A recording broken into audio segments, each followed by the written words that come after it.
Nous allons revenir à Distiller maintenant.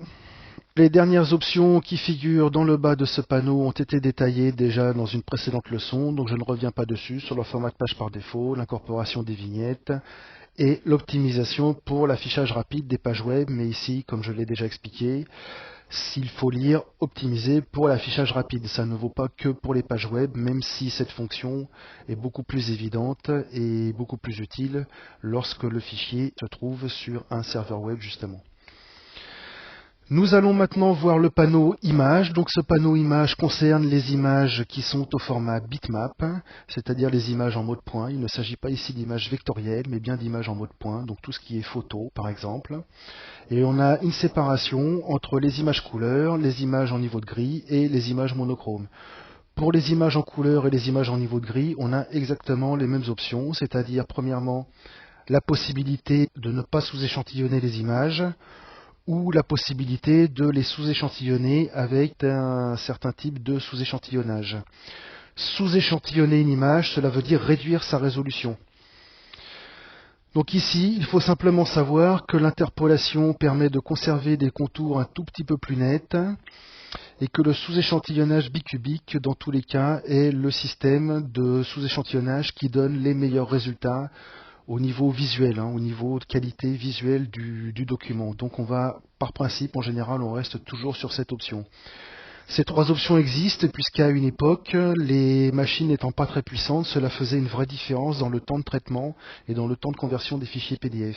Avec les ordinateurs qu'on a actuellement, la différence entre interpolation et bicubique sera à peine sensible, tellement les puissances de calcul ont évolué. Mais il y a une époque où ça faisait une vraie différence.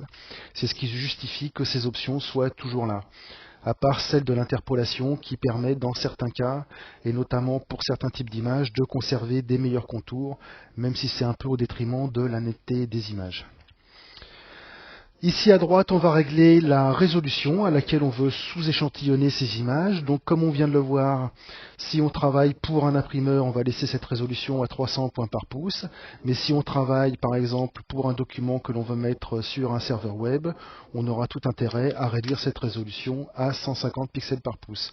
On pourrait la réduire encore plus bas, à 96 ou à 72 points par pouce, mais on va voir après que ça a une vraie incidence sur l'aspect visuel de l'image, alors qu'au niveau du poids de fichier, ça ne va pas faire une grosse différence. L'image va être très très moche, mais elle ne sera en fait pas tellement plus lourde qu'une image qui aura une résolution un tout petit peu plus élevée.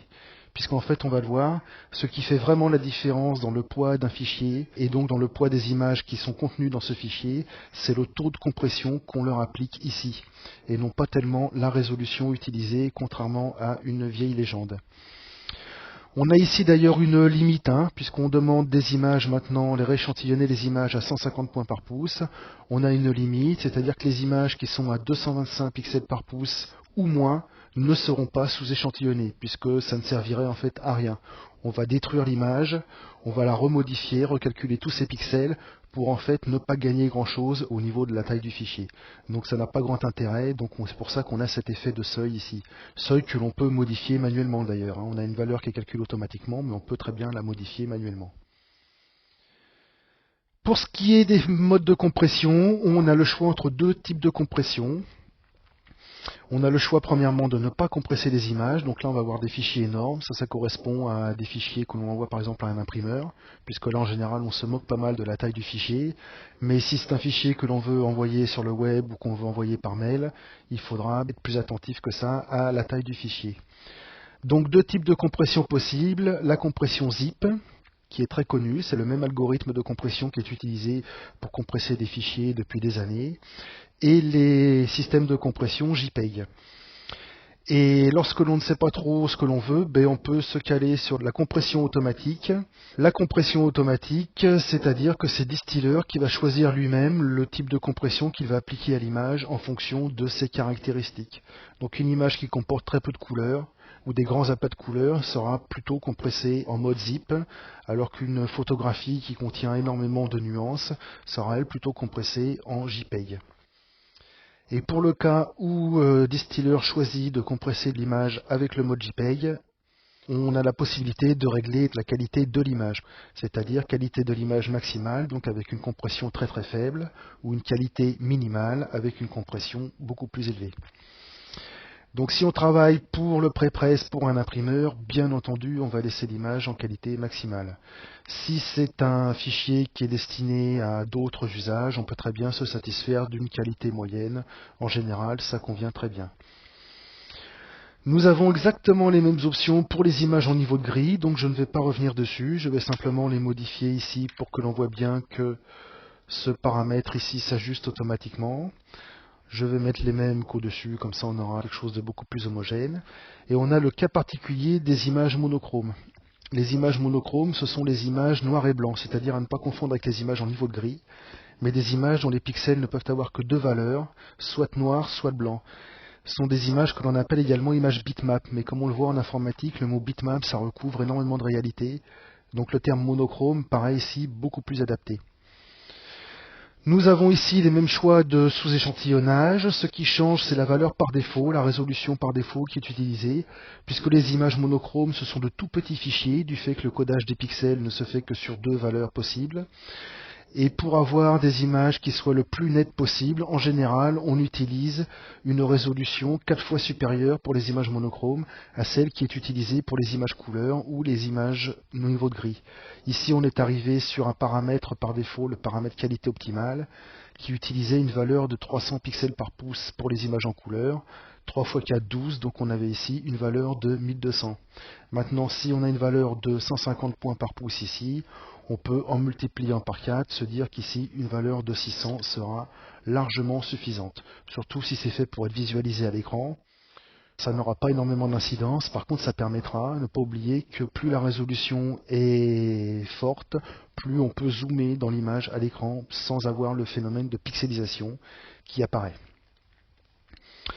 Autre différence pour les images monochromes, ce sont les modes de compression utilisés. On retrouve le mode de compression zip et trois autres modes de compression qui ne sont pas destructifs pour l'image, contrairement au mode de compression JPEG qui dégrade toujours un tout petit peu les images, sauf quand on utilise la qualité maximale. Dans ce cas-là, il y a des dégradations qui sont imperceptibles à l'œil. Mais ici, pour les images monochromes, nous avons dans tous les cas des modes de compression qui ne dégradent pas les images. Donc parmi les plus efficaces, il faut retenir qu'il y a la compression zip ou éventuellement le format qui est choisi par défaut, le CCITT groupe 4. C'est un format de compression qui est utilisé par les fax notamment, donc un format de compression qui n'est pas nouveau, mais qui est d'une efficacité redoutable.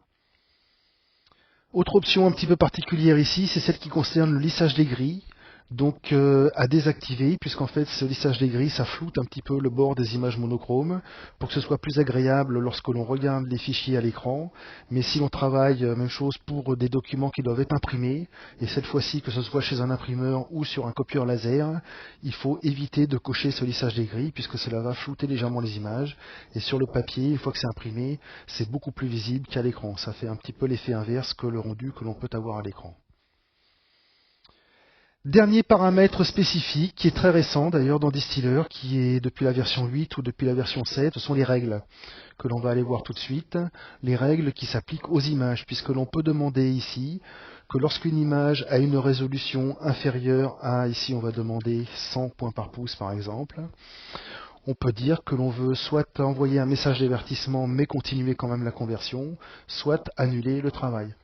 Ça, c'est une option qui prend tout son sens quand on travaille pour des imprimeurs, quand on travaille pour le pré-presse, puisque là, on peut déterminer que si jamais on a une image dont la résolution, par exemple, est inférieure à 260 points par pouce, on arrête le travail, puisque de toute façon, le fichier PDF ne pourra pas être exploité par l'imprimeur. On va faire la même chose ici.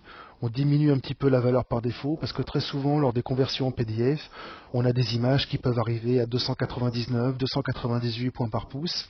Et si on laisse le seuil à 300, on va avoir un travail qui va être annulé alors que ça n'a pas vraiment de sens. Et même chose ici pour les images monochromes, mais là, comme toujours par défaut, on a une valeur beaucoup plus élevée que l'on va réduire aussi un petit peu, on ne sait jamais.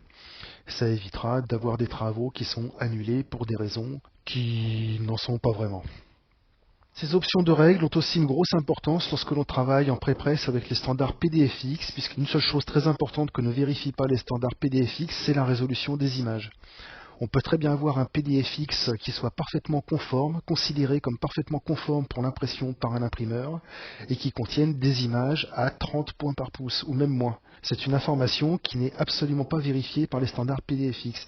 Donc on peut très bien rajouter ces informations de règles lorsque l'on travaille avec les standards PDFX, ce qui permettra de savoir que l'on a des PDFX dont les images ont une résolution minimale puisqu'on a indiqué ici. Sinon le travail a été annulé et on n'a pas le PDF.